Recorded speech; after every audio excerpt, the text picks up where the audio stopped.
Hi there, this is Amanda with Hello EDU. In our last video, we went over combining like terms. Today, we are going to be simplifying expressions in a simplified video. See what I did there?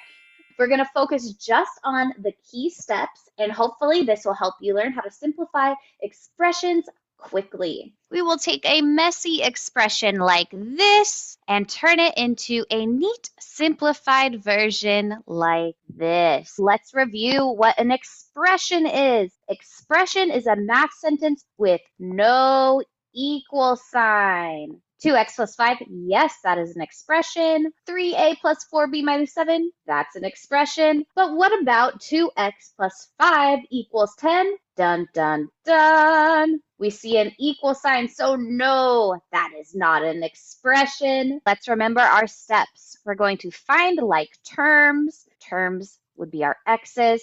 We're going to combine coefficients. Coefficients, a fancy word for our numbers here, 2 and 3, and we will find the simplified expressions. 2 plus 3 is 5. Bring our x down. 5x, 4x, 2x.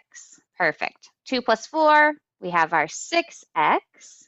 Now let's group our constants. Our 7 minus 3. 7 minus 3 equals 4. So we'll add our 4 here. There we go. 5a plus 3b minus 2a plus 4 plus b minus 6. Let's group our a's. 5a, negative 2a. Okay, so 5 minus 2, we have 3a. Let's group our b's. 3b. Oh, and we remember from our last video, if a b is by itself, that means it has an invisible 1. For our b's, we have 4b. Positive sign, positive sign. So we're going to do plus 4b. Now we're going to group our constants, which is positive 4, negative 6. That would give us a negative 2. Why is this a negative 2 right here? We're starting at positive 4. But what do we see here? We're going back 6. So we're starting at the 4 because that number is first, and then we're going backwards 6. 1, 2, 3, 4, 5, 6, negative 2. Write this down. 3m plus 5n minus 2m plus 7n. Pause the video and try to give this one a solve. Let's double check and see what you got. First, let's combine our m's.